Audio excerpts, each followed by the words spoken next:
রহমতের নবীরে যারা না বানাইলে আমার আল্লাহ কিছু বানাইতো না। বলেন আমার নবী, বলেন আমার নবী। নবী কার? আরে আমাদের, একথা সত্য, এটা হলো বহুবচন, আমাদের একথা সঠিক, তবে আমার এটা হলো কাছের, এটা হলো প্রেমের, এটা হলো মহব্বতের, এটা হলো ভালোবাসার কথা, ঠিক না ঠিক?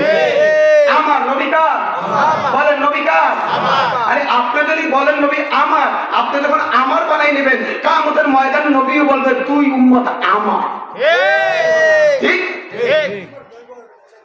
আরে কোন নবী?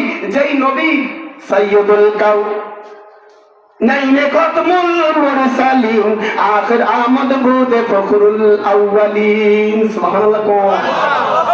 যিনি 1,2,24,000 পয়গম্বরদের সর্দার, তিনি হইলেন মদিনার কামলিওয়ালা, আমার আপনার নবী। আরে কোন নবী কেমনে বুঝাইতাম, নবীর শান মান মর্যাদা কেমনে বুঝাইতাম, আমি নিজেই তো বুঝতে পারি নাই। অনেক আলেমেরা 12, 13, 14, 15 বছর পর্যন্ত মাদ্রাসায় বই পড়িরাও নবীরে আগে পর্যন্ত চিনবার পারে নাই, এমনও আলেম ওলামা আছে না নাই? তা আপনাদের কেমনে বুঝাইতাম? আমার টাইম যেহেতু শর্ট, এই জন্য ছোট্ট একটা ঘটনা বলবো। নবী, ওই যে নবী শব্দ আছে, নবীর ব্যাপারে আল্লাহ কোরআনে আয়াত নাযিল করছে, সুবহানাল্লাহ। কোন? আমি কি কোরআন হাদিসের বাইরে বয়ান করতেছি? আপনারা কি ঘুমান? ওয়ামা আরসালনাকা ইল্লা রাহমাতাল লিল আলামিন। কথা কার? আমি নবীজি আপনাকে শুধু আরবের জন্য রহমত স্বরূপ পাঠাই নাই, মক্কার জন্য পাঠাই নাই, মদিনার জন্য পাঠাই নাই, বাংলার জন্য পাঠাই নাই, ভারতের জন্য পাঠাই নাই, আমেরিকার জন্য পাঠাই নাই, সারা দুনিয়ার জন্য পাঠাই নাই। দুনিয়া আখিরাত আমি আল্লাহ ছাড়া तमाम কুল কায়নাতের জন্য আপনাকে রহমত হিসেবে পাঠাইছি। সুবহানাল্লাহ। সত্যটা ঘটনা বললে বুঝে আসবে, যে কোনো কতদূর রহমত একে বুঝে আসবে। যে কোনো যুদ্ধের ময়দানে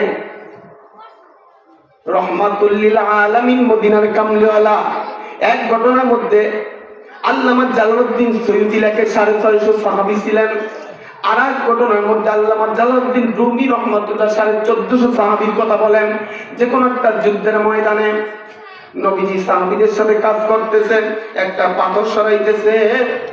এমন তো অবস্থায় আল্লাহর নবী সাহাবী হযরতে জাবের তাকাইয়া দেখে, নবী যখন হাত উপরের দিকে উঠাইছে, নবীর পেটের মধ্যে কেমন পাথরের মতন দেখা যায়। সুবহানাল্লাহ। কি মতন? কি মতন? পাথরের মতন। রহমাতুল লিল আলামিনের ওই অবস্থাটা দেখা আল্লাহর নবী সাহাবী হযরতে জাবেরের বাড়ি ওই যুদ্ধের ময়দান থেকে কাছে। আল্লাহ নবীর পাল্লক ছেলে হযরতে জায়েদের ডাইকা বলে, জায়েদ, আমার নবীর ঠোঁট শুকনা, আমার নবীর চেহারার দিকে তাকাইয়া আমি জাবের সহ্য করতে পারি না। ও জায়েদ, একটু বলো তো আমার নবী পেটের ভিতরে কি বাধা, পাথরের মতন দেখা যায়, তুমি সত্য কথা বলো, আমার নবী কি খানা কবে খাইছে তুমি জানোনি?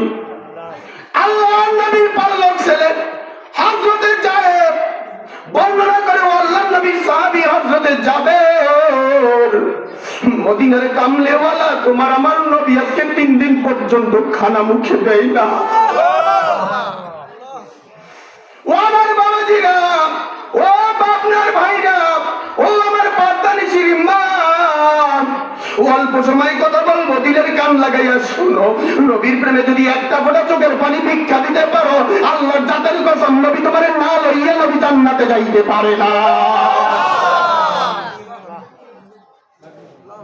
ওই কথা শুনি না রহমতের নবীর কাছে হযরতে জাবের যাইয়া বলে, ইয়া রাসূলুল্লাহ, আমি লম্বা ঘটনা শর্ট করে বলতেছি, ইয়া রাসূলুল্লাহ, ইয়া হাবিবাল্লাহ, নবী আমার একটু বাড়ি যাওয়া দরকার, আপনি একটু ছুটি দিবেননি? রহমতের নবী বলে, যাও। যাইয়া হযরতে জাবের বিবিকে ডাকতেছে, বিবি, কলিজা ফাইটে যায় রে, রহমতের নবী আমার বাড়ির কাছাকাছি যুদ্ধের ময়দানে। নবীর পাল্লক ছেলে জায়েদ বর্ণনা করে, নবী 3 দিন পর্যন্ত খানা খায় না, নবীর পেটের মধ্যে 3টা পাথর বাঁধা আছে। রে বিবি, ঘরে কি কোনো খানা আসেনি? তাহলে বলো, আমি রহমতের নবীকে দাওয়াত দিয়ে নিয়ে আসবো, নবীকে এক বেলা মেহমানদারি করাইব। বলার সঙ্গে সঙ্গে জাবেরের স্ত্রী নায়িকা কয়, প্রাণের স্বামী গো, ও আব্দুল্লাহ রাব্বা, আমার ঘরে 3 থেকে 4 কেজি আটা আছে। কি আছে? মুখস্থ করেন, কি আছে? আর আমাদের ছোট একটা বকরি আছে। রহমতের নবীর যদি দাওয়াত দেন, ওই বকরিটা জবাই দিব, আটা দিয়ে কিছু রুটি বানাবো। তবে আপনি নবীরে দাওয়াত দেন, নবীর সাথে 3 থেকে 4 জন সাহাবী নিয়ে আসবেন। লম্বা ইতিহাস। রহমতের নবী যাইয়া রহমতের নবীর কাছে হযরতে জাবের যাই বলে, ইয়া রাসূলুল্লাহ, ইয়া হাবিবাল্লাহ। জাবের এই বলিয়া 2 চোখের